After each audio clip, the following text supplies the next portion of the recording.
Actually Saraswati महोत्सव है और आज पूरी दुनिया में महाकुंभ जो है वो कुतूहल का विषय है।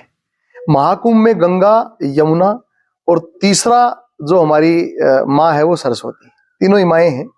और ये भारत की ही महान संस्कृति है कि जहाँ नदी को भी माँ कहा जाता है, धरती को भी माँ कहा जाता है और भारत को भी माँ कहा जाता है। माँ का सम्मान है। तो आप सभी का बहुत बहुत स्वागत है और सिर्फ यही बताने के लिए कि जो सरस्वती नदी धरती के नीचे से तीसरी संगम की त्रिवेणी का अंश है, वो हमारे हरियाणा से ही उद्गीत है। आदि बद्री से होके, हिमालय से निकल के आदि बद्री से होके अरब सागर तक जाने वाली ये हमारी नदी धरती के नीचे से प्रयाग की त्रिवेणी का एक पार्ट है। तो इसलिए महाप्रयाग जो है वो अपने हरियाणा के लोगों के लिए भी बहुत सम्मान का विषय है कि यहाँ से ही गई हुई नदी से महाप्रयाग संभव हो पाया है। तो आप सबको भी बधाई, पूरे हरियाणा को बधाई। और आज माननीय केंद्रीय मंत्री श्री मनोहर लाल जी हमारे बीच आ रहे हैं, तो उनका भी स्वागत है। शाम को कार्यक्रम भी करेंगे। एज ए कलाकार भी मैं यहाँ पे परफॉर्म करने वाला हूँ आज। और समापन भी है, जिसको लेकर क्या करेंगे? मेरे ख्याल से समापन नहीं, आरंभ है। कोई भी अंत जो होता है ना, वो एक आदि सूचना होती है। तो मुझे लगता है कि ये उत्सव इस तरह से बड़े हर्षोल्लास से और हजारों लाखों लोगों ने इसको देखा है। मुझे लगता है कि अगले साल और बेटरमेंट की संभावना के साथ ये आज वाइंड अप होगा और इसमें बहुत अच्छे अच्छे आर्टिस्ट आए, बहुत अच्छे अच्छे लोक कलाकार भी आए। स्कूल के बच्चों ने यहाँ देखा और सबसे बड़ी बात ये है कि माँ सरस्वती जिन्हें हम नमन करते हैं, कलाकारों के लिए तो हमारी इससे बड़ी माँ कौन हो सकती है। और इसका जल बिल्कुल कल कल करके बिल्कुल कार्यक्रम स्थल के पीछे से ही बह रहा है, मैं देख रहा हूँ।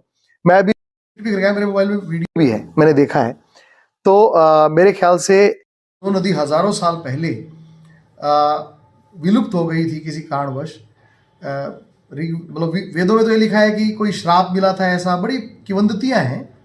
लेकिन धरती के नीचे नीचे वो बहती रही और जिस तरह से आप सब लोग पत्रकार भी सारी चीज़ें सहन करके लोगों तक सूचनाएं सही पहुंचाने का काम करते हो, ऐसे ही इस महान नदी ने धरती के नीचे नीचे बह के भी त्रिवेणी को बनाने का और हमें भी गौरवान्वित करने का काम किया है। तो नमन है इस माँ को और ऐसे ही पूरे साल ऐसे उत्सव चलते रहें।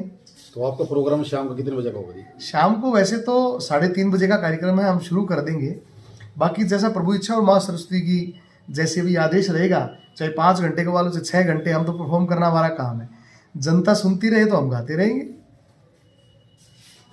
अच्छा, लापड़िया में सबकी ड्यूटी लग गया करती, खेता में लत्ते मारे धस जाते थे सारे बाड़ू रेता में, फिर कुएं पे ना के खाते थे रोटी धर के घी, गजेंद्र फोगाट का सेक्टर में कति नहीं लागता जी। और आज की युवा पीढ़ी के लिए मेरा अभी एक गाना आया है कि ढूंगे ऊपर टांगे पिस्टल बने फिर बदमाश रे, गौ माता ठोकर में रड़गी किसे न को ख्यास रे, अरे जिसके गुर्दे में दम हो उन्हें चाहना के हथियार की, करनी से तैरीस करो उस भगत सिंह सरदार की, जिन्हें इनकलाब लिखा था यारो अपने खून की शाही तय, उसका युवा नशे पते में भटक लिया से राही तय, उकी रात की दारू उतरे ना, उकी रात की दारू उतरे ना, के सोचे देश परिवार की, करनी से तैरीस करो उस भगत सिंह सरदार की। से लगाम लगनी चाहिए और लगी भी है। हरियाणा पुलिस का यह ऐलान जो आज से 10 दिन पहले आपने देखा है कि जो एसपी साइबर क्राइम है अमित दहिया जी, उन्होंने प्रेस कॉन्फ्रेंस की है। बाकायदा आप पत्रकार साथियों के माध्यम से उन्होंने पूरे कलाकार समाज को चेताया भी है, चेतावनी भी दी है और इंस्ट्रक्शंस भी हैं कि सारे यूट्यूब खंगाले जाएं और जो बदमाशी के गाने जो चल रहे हैं उन कलाकारों से संपर्क करके और उन्हें चेतावनी देके और जो भी उचित कार्रवाई बनती है वो यूट्यूब के माध्यम से की जाएगी। अगर कोई भी ऐसा कलाकार जो हरियाणा पुलिस की चेतावनी के बाद भी गीत बना रहा है तो उसका यूट्यूब चैनल ब्लॉक भी हो सकता है, उस पर FIR भी हो सकती है। सो मेरे ख्याल से ये कदम सराहनीय है और हम इसकी सराहना करते हैं। कलाकार साथियों के लिए और आने वाली युवा पीढ़ी के लिए क्या संदेश देना चाहते हैं कि इन जिस तरह के सॉन्ग है उनसे प्रेरणा ले या उनको इग्नोर करें? देखिए, मैं हमेशा से कहता आया हूँ कि कला का बाजार हो सकता है, बाजार की कला नहीं होनी चाहिए। जब कला बाजारू हो जाती है तो उसकी इज्जत नहीं रहती धेले की भी और ना कलाकार की रहती। और जब कलाकार बाजार का रुख देख के अपनी कला को आगे बढ़ाता है या बाजार में उतारता है या क्रिएटिविटी करता है तो आप ये मान लीजिए कि उसका अंत निश्चित हो जाता है।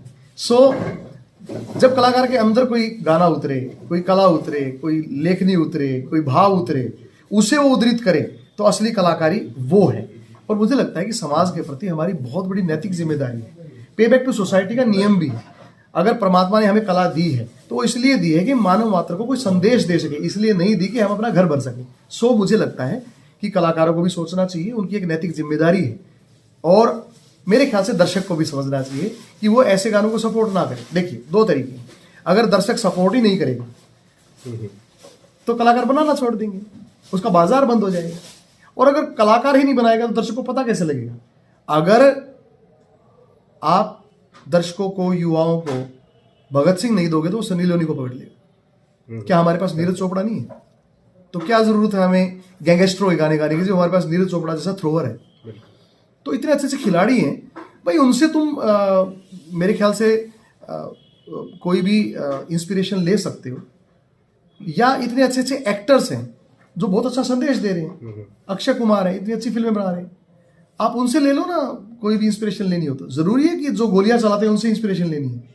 अब मुझे लगता है कि ये यात्रा बहुत छोटी होती है, तो ये जल्दी ही समाप्त हो जाएगी। सरस्वती मुस्कुराई से बल्कि एक बड़ी रोचक स्टोरी है।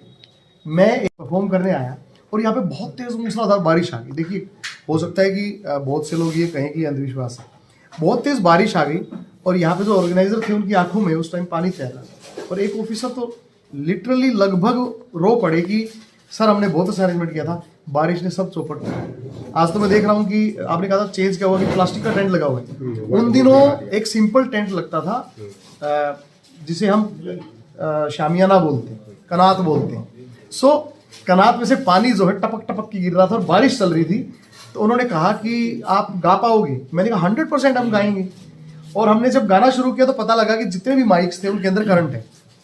तो हम माइक पकड़ने में करंट लग रहा था, तो हम सब ने, हमारे टीम ने माइक जो है वो रुमाल से पकड़े, मैंने भी माइक रुमाल से पकड़ा और हमने वहाँ गाना शुरू किया। आप मानोगे नहीं, 5 लोग जो ऑन ड्यूटी थे सिर्फ वो थे वहाँ पे। जब मैंने प्रोग्राम का मध्यांतर यानी कि आधे में प्रोग्राम मेरा गया जब 1 घंटे बाद, तो वहाँ पे 150 से 250 लोग इकट्ठे हो गए थे।